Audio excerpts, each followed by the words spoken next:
Iran దాడులు జరిపింది. Iran మీద ఇజ్రాయెల్ దాడులు జరిపింది. ఈరోజు లేటెస్ట్ విజువల్స్ కాబట్టి ముందుగా ఇజ్రాయెల్ దాడులకు సంబంధించి మీకు చూపించే ప్రయత్నం చేస్తాం. ఆ తర్వాత ఇరాన్ దాడులకు సంబంధించి ఇజ్రాయెల్ దాడులు చేసిన క్రమంలో ఎటువంటి వాతావరణం, ఎటువంటి పరిస్థితి ఉండింది, గాల్లో మిసైల్స్కి సంబంధించి మెరుపు వేగంతో ఈరోజు దాడులు జరుగుతున్నాయి. ప్రపంచం ఈరోజు అల్లకల్లోలం అయిపోయింది. ఇజ్రాయెల్ ఇరాన్ దాడులతో ప్రపంచం, మరి ముఖ్యంగా మధ్యప్రాచ్యం ఎలా ఉంది? మధ్యప్రాచ్యం ఒక శ్మశానాన్ని కల్పించట్లేదు. బహుశా ఈ పదం వాడినందుకు క్షమించాలి, ఎవరు మనోభావాలను దెబ్బతిని ఉంటే. కానీ చూడొచ్చు, ఒక కష్టంతో కట్టుకున్న ఇల్లు కూలిపోతున్నాయి. ఇరాన్ దాడులు చేస్తుంది, ఇజ్రాయెల్ దాడులు చేస్తుంది. వీటన్నిటి వెనకాల ఉన్నది ఎవరు? కారణం ఎవరు? ఈ పాపానికి కీలక భాగస్వామి, పాత్రధారి, సూత్రధారి అంతా కూడా ఈరోజు. కానీ వాడు మాట్లాడు. ఇప్పుడు కూడా ఆ కూలిపోతున్న శిథిలాల దగ్గర ఇది ఎంతకు వస్తుంది అని ఆలోచించే రకం వాడెవడో మీకు తెలుసు కదా. ఒకసారి మీరే చెప్పే ప్రయత్నం చేయండి. ఇంతవరకు వాడి గురించి మాట్లాడుకున్నా, ఆ దేశం గురించి మాట్లాడుకున్నా. ఈరోజు ఇజ్రాయెల్కి సంబంధించి దాడుల సంగతి చూడండి. ఇక్కడ ఒక మాట చెప్పాలనుకుంటున్నాను. This is the disturbing content, viewer description is advised. ఈ కథనం మిమ్మల్ని కాస్త కలవరపరచచ్చు. దీనికి సంబంధించిన జాగ్రత్తలు తీసుకోవాలని ఆర్టీవీ సూచించడం జరుగుతోంది. ఇజ్రాయెల్ దాడులకు సంబంధించిన విషయాలు మీరు చూస్తున్నారు. ఇజ్రాయెల్ ఇరాన్ మీద దాడులకు పాల్పడిన పరిస్థితి, అలాగే ఇరాన్ ఇజ్రాయెల్ మీద దాడికి పాల్పడిన విషయాలు మీరు చూస్తున్నారు. ఇజ్రాయెల్ దాడులు సుమారు 100 మంది మరణించినట్టుగా ఆ దేశం చెప్తోంది, ఇరానే చెప్తోంది. ఇరాన్ దాడుల్లో ఇప్పటికీ 2 మరణాలు నమోదయ్యని చెప్పి ఇజ్రాయెల్ చెబుతున్న మాట. ఈ నేపథ్యంలోని శిథిలాల కుప్పగా మారిపోయింది అక్కడ పరిస్థితి, జరుగుతున్న దాడుల నేపథ్యంలో. ఇప్పుడు ఎవరు ఎటువంటి నిర్ణయం తీసుకోవాలి? ప్రపంచ దేశాలు ఇప్పటికే క్లారిటీతో ఉన్నాయి. అమెరికా విషయంలోనే ఆలోచించి ఆచితూచి వ్యవహరిస్తున్నాయి. ఇటు రష్యా యుక్రెయిన్ విషయంలో యుక్రెయిన్ చేసిన తప్పిదం ఇప్పుడు ఇజ్రాయెల్కి సంబంధించి చేస్తుందా? అందుకే తెలివిగా వ్యవహరిస్తోంది. ప్రపంచ దేశాలకు మద్దతును కూడగట్టే ప్రయత్నం చేస్తోంది. ఏ క్షణాన్నైనా అమెరికా కనుక ఆపన్న హస్తాన్ని వదిలేస్తే ప్రపంచ దేశాలు మద్దతు కావాలని కోరుకుంటోంది. ఇప్పుడు అమెరికా వెంట ఉంటుందా, లేకపోతే యుక్రెయిన్ లాకి మోసం చేస్తుందా? ఒక యుక్రెయిన్, ఒక ఇజ్రాయెల్, ఒక పాకిస్తాన్, ఇది కేవలం ప్రపంచ దేశాలను ఆడుకోవడానికి అగ్రరాజ్యం పడిన కుట్రగా చూడాలా? నేను మిమ్మల్ని అడుగుతున్నా. ఎందుకంటే అక్కడ యుక్రెయిన్తో ఆడుకుంది. నీకేం పర్లేదు, నేనున్నాను, వెళ్ళు అని చెప్పి రష్యా మీద యుక్రెయిన్కి ఎగదోసింది ఎవరు? యుద్ధానికి ఎగదోసింది ఎవరు? పంపించింది ఎవరు? ఆఫ్ఘనిస్తాన్ వదిలేసాను, పక్కన పెడితే ఈరోజు పాకిస్తాన్. ఈ విష సర్పాన్ని పెంచి పోషిస్తోంది ఎవరు? ఇలాంటి ఉగ్రవాద విష సర్పాన్ని పెంచి పోషిస్తోంది ఎవరు? ఇండైరెక్ట్గా అగ్రరాజ్యం కాదా? ఈ నేపథ్యంలోని ప్రస్తుతం భారత్కి ఇజ్రాయెల్ ఫోన్ చేసింది. ఇజ్రాయెల్ ప్రధాని బెంజమిన్ నెతన్యాహు భారత ప్రధాని నరేంద్ర మోదీకి ఫోన్ చేశారు. బెంజమిన్ నెతన్యాహు మోదీ మధ్య కాన్వర్సేషన్ జరిగింది. ఈ నేపథ్యంలోనే ఆసక్తికర కాన్వర్సేషన్ జరిగినట్టుగా తెలుస్తోంది. ఇప్పుడు ఇరాన్ ప్రతిదాడికి పాల్పడితే ఇజ్రాయెల్ కూడా దానికి ధీటుగా సమాధానం చెప్పేందుకు అస్త్రశస్త్రాన్ని సిద్ధం చేసుకుంటోందా? ఈ నేపథ్యంలో బెంజమిన్ నెతన్యాహు మాట్లాడిన ఆ మాటలు మీరే చూడండి. భారత్నే ప్రధానంగా మై ఫ్రెండ్, ప్రధాని నరేంద్ర మోదీ అంటూ మై ఫ్రెండ్ మోదీ అంటూ కూడా చెప్పుకొచ్చారు. అక్కడ తాంబూలం భారత్కి ఇజ్రాయెల్ విషయం. ఈ నేపథ్యంలో ఏం చేయబోతోంది ఇజ్రాయెల్ అనేది ఇప్పుడు మీకు అర్థమై ఉంటుంది. ఒక్కసారి ఇజ్రాయెల్ ప్రధాని బెంజమిన్ నెతన్యాహు ఏమన్నాడో చూద్దాం. שאני דיברתי עם מנהיגים, דיברתי עם ראש ממשלת הודו מודי, ידידי נרנדרה מודי, עם ידיד נוסף קאנצלר גרמניה פרידריך מרץ, וגם עם מיודענו שעזרו לנו בעבר, נשיא צרפת מקרון, וגם ראש ממשלת בריטניה סטארמר, ואני בהחלט שמעתי מכולם את אותו הדבר. הם מכירים בזכותנו להגנה עצמית, להגן על עצמנו מפני איומים קיומיים. כל אחד מבין את זה, הם מבינים את זה, ואני אשוחח כמובן גם עם אחרים, עם הנשיא פוטין וגם מנהיגים אחרים. At KLH Global Business School, we help you learn the greatest skill in life. making the right choice. KLH Global Business School. తెలుగులో ఫాస్టెస్ట్ న్యూస్ యాప్ ఇప్పుడు కొత్త అవతారంలో 5 సెకండ్లోనే పూర్తి వార్తా సమాచారం మీ చేతిలో. సోషల్ మీడియా ట్రెండ్స్ మీ కళ్ళ ముందుకే live TV and voice search options తో ఇప్పుడే డౌన్లోడ్ చేయండి. యాప్ లింక్ డిస్క్రిప్షన్ లో ఉంది.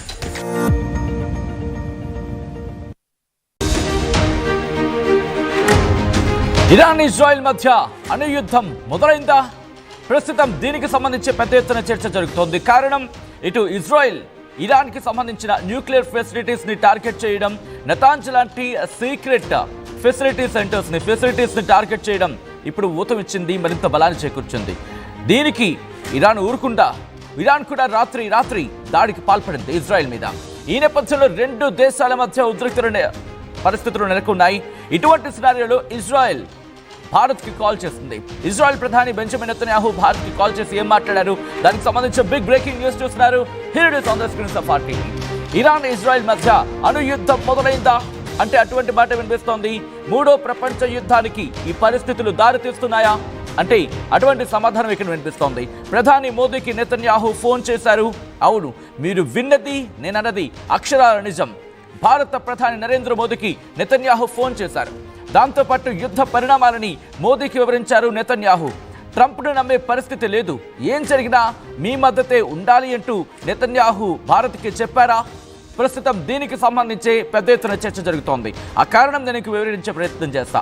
ఇరాన్పై ఇజ్రాయెల్ దాడులతో తమకు సంబంధం లేదంటూ ట్రంప్ సర్కార్ చెప్పుకొచ్చింది. గుర్తుందా మీకు? నిన్న రాత్రి ఇరాన్ పైన ఇజ్రాయెల్ దాడికి పాల్పడింది. ఈ నేపథ్యంలోని వెంటనే అమెరికా రియాక్ట్ అయింది. ఏమంది? అబ్బబ్బబ్బే, మాకు సంబంధం లేదు, మాకు ఈ దాడులతో సంబంధమే లేదు అంటూ కూడా చెప్పుకొచ్చింది అమెరికా. ఆ తర్వాత ఇజ్రాయెల్ తన స్టేట్మెంట్ని చెప్పుకొచ్చింది.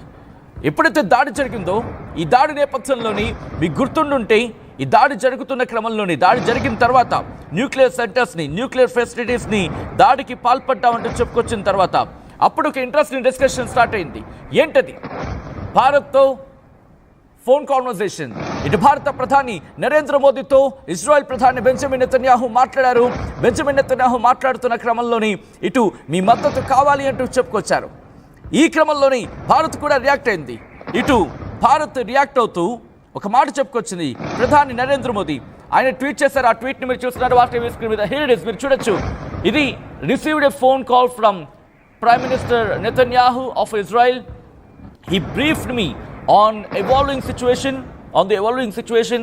I shared India's concern and emphasized the need for early restoration of peace and stability in the region అంటూ కూడా చెప్పుకొచ్చారు. మీకు గుర్తుంటే ఇక్కడ ఈ ఘటనకు సంబంధించి ఇంకొక ఇంట్రెస్టింగ్ థింగ్ కూడా ఉంది, నేను చెప్పే ప్రయత్నం చేస్తాం.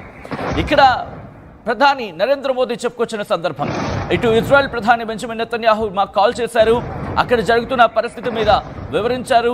దాంతోపాటు ఇండియా కూడా తన ఆందోళన వెలుబుచ్చింది. ఈరోజు మధ్యప్రాచ్యంలో జరుగుతున్న ఈ పరిణామాల పట్ల భారత్ కూడా ఆందోళన వెలుబుచ్చిందంటూ ఇటు భారత ప్రధాని నరేంద్ర మోదీ చెప్పుకొచ్చారు. దాంతోపాటు వీలంత త్వరగా శాంతి సుస్థిరత నెలకొనాలి ఈ ప్రాంతంలో అంటూ కూడా ఆయన ఆశాభావం వ్యక్తం చేశారు. But on the other hand దీనికి మించే చర్చ జరిగిందా? ఇరాన్ను లేపేసేందుకు ఇజ్రాయెల్ ప్లాన్ చేసుకుందా? ఇటు భారత్ మద్దతు కోరిందా? ట్రంప్ను పక్కన పెట్టే ప్రయత్నం చేస్తోందా? లేకపోతే ట్రంప్ను కాస్త విస్మరించే ప్రయత్నం చేస్తోందా? ఇక్కడ గుర్తుపెట్టుకొని నిన్న ట్రంప్ సర్కార్ కూడా చెప్పుకొచ్చింది. ఏమని? మా మిలిటరీస్ను ఉపయోగించుకున్న దేశాలు బాగుపడ్డాయి, సో ఇరాన్ నువ్వు కూడా ఇంకా అయిపోయిందేం లేదు, 60 రోజులు టైం ఇచ్చా, 61వ రోజు ఇంకా మించిపోయిందేం లేదు. ట్రంప్ కూడా ట్వీట్ చేశాడు. ట్రంప్ కూడా తన ట్రూత్ ఖాతాలో పోస్ట్ చేశాడు. ఏమని? మించిపోయిందేం లేదు, ఇంకా వాణిజ్యానికి టైం ఉంది, కుదిరితే వాణిజ్య ఒప్పందం కుదుర్చుకో అంటే ఈ న్యూక్లియర్ డీల్కి సంబంధించి మాట్లాడుకొని ఆ తర్వాత వాణిజ్యానికి సంబంధించి మాట్లాడుకో, మరి ముఖ్యంగా న్యూక్లియర్ డీల్కి ఒప్పుకో అనే అర్థం వచ్చేలా ట్వీట్ చేశాడు. సో ఈ నేపథ్యంలోని ఇజ్రాయెల్కు కాలింది. అయితే బయటికి చెప్పని పరిస్థితి ఉందంటూ కూడా చర్చ జరుగుతోంది. ఎందుకంటే ఇజ్రాయెల్కి తెలుసు అమెరికా మద్దతు కావాలని చెప్పి, కానీ అమెరికా మద్దతు ఇండైరెక్ట్గా ఇస్తోంది, ఇవ్వనట్టుగా వ్యవహరిస్తోంది. సో ఇజ్రాయెల్కి అర్థమైంది, ఎప్పుడైతే అమెరికా పరిస్థితి భారత్ పాకిస్తాన్ నేపథ్యంలో గోడ మీద పిల్లివాటంలో ఉండి ఆ తర్వాత పాకిస్తాన్ వైపు దూకేస్తుంది ఇదే అమెరికా.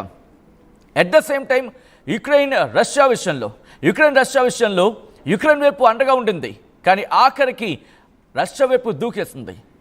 దాంతో యుక్రెయిన్ని వదిలేసింది, ఆ తర్వాత రష్యాను కూడా వదిలేసింది. ఈ నేపథ్యంలోని ఇప్పుడు ఇజ్రాయెల్ అమెరికాను నమ్మట్లేదా? ఇది నేనంటున్న మాట కాదు. మీరు ఆ బెంజమిన్ నెతన్యాహు బైట్ మీరు వింటే అందులో తొట్టతొలిగా భారత ప్రధాని నరేంద్ర మోదీ పేరుని ప్రస్తావించారు. ప్రపంచ దేశాల్లో ఎన్నున్న భారత పేరుని ముందు నొక్కి వక్కాణించింది ఇజ్రాయెల్. ఒకసారి ఆ బయట వినండి. ఆ బయట వింటే మీకు అర్థమైపోతుంది ఇజ్రాయెల్ ప్రధాని బెంజమిన్ నెతన్యాహు మాట్లాడిన మాటలే మీకు క్లారిటీని ఇస్తాయి. ఒకసారి నెతన్యాహు ఏమన్నాడో చూద్దాం. זכות בלעדית שאני דיברתי עם מנהיגים, דיברתי עם ראש ממשלת הודו מודי, ידידי נרנדרה מודי, עם ידיד נוסף קאנצלר גרמניה פרידריך מרץ, וגם עם מיודענו שעזרו לנו בעבר, נשיא צרפת מקרון וגם ראש ממשלת בריטניה סטארמר, ואני בהחלט שמעתי מכולם את אותו הדבר. הם מכירים בזכותנו להגנה עצמית, להגן על עצמנו מפני איומים קיומיים. כל אחד מבין את זה, הם מבינים את זה, ואני אשוחח כמובן גם עם אחרים, עם הנשיא פוטין וגם מנהיגים אחרים. יש זכות בלעדית שאני דיברתי עם מנהיגים, דיברתי עם ראש ממשלת הודו מודי, ידידי נרנדרה מודי, עם ידיד נוסף קאנצלר גרמניה פרידריך מרץ, וגם עם מיודענו שעזרו לנו בעבר, נשיא צרפת מקרון וגם ראש ממשלת בריטניה סטארמר, ואני בהחלט שמעתי מכולם את אותו הדבר. הם מכירים בזכותנו להגנה עצמית, להגן על עצמנו מפני איומים קיומיים. כל אחד מבין את זה, הם מבינים את זה, ואני אשוחח כמובן גם עם אחרים, עם הנשיא פוטין וגם... చూసారుగా క్లారిటీ వచ్చిందా? ఇది స్వయంగా బెంజమిన్ నెతన్యాహు ఇజ్రాయెల్ ప్రధాని చెబుతున్న మాట. ఆయన ఏమన్నారో తెలుసా? India's prime minister Modi, my friend Narendra Modi. ఇది స్వయంగా ఇజ్రాయెల్ ప్రధాని బెంజమిన్ నెతన్యాహు చెప్పిన మాట. అంటే ఇరాన్ మీద దాడికి పాల్పడేందుకు, ఇరాన్ మీద మరింత బలంగా దెబ్బ కొట్టేందుకు ఇజ్రాయెల్ సిద్ధం కాబోతోందా? ఈ నేపథ్యంలో ట్రంప్ను పక్కన పెట్టిందా? పూర్తి స్థాయిలో భారత్ను నమ్మిందా అంటే అవునైన మాట వినిపిస్తోంది. ఎందుకంటే ప్రపంచ దేశాలకు తెలుసు భారత్ ఎటువంటి సిచ్యువేషన్ అయినా ఫేస్ చేస్తుంది. భారత్ అండగా నిలుస్తుంది. గోడ మీద పిల్లివాటం కాదు భారత్ అండగా నిలబడిందంటే ఆ అండ దండగానే ఉంటుంది. ఆ అండదండలతోనే ముందుకు వెళ్ళే ప్రయత్నం జరుగుతుంది. ఏం జరిగినా ముందు మీరు మాకు మద్దతుగా ఉండాలి అంటూ కూడా ఇజ్రాయెల్ ఇటు భారత్కు చెప్పుకొచ్చిందా? ఎందుకంటే ఆ కాన్వర్సేషన్ చూస్తే అదే మాటలు వినిపిస్తున్నాయి. ప్రధాని నరేంద్ర మోదీకి సంబంధించి ముందుగా ప్రస్తావించారు. ఆ తర్వాత కొనసాగింపులు మిగిలిన దేశాలకు సంబంధించి ఇటు జర్మన్ ఛాన్సలర్ మెర్జ్ కావచ్చు, ఫెడరిష్ మెర్జ్ కావచ్చు, దాంతోపాటు మిగిలిన దేశాలకు సంబంధించిన ప్రతినిధులు ఆ పేర్లు చెప్తున్నాను చూడండి.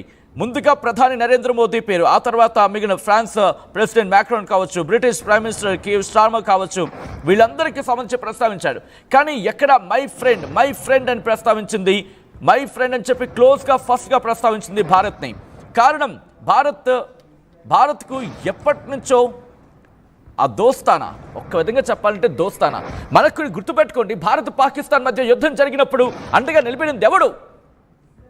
ట్రంప్ గారు నిలబడ్డాడా ట్రంప్? మనకి నిలబడింది ఇజ్రాయెల్ కాదు.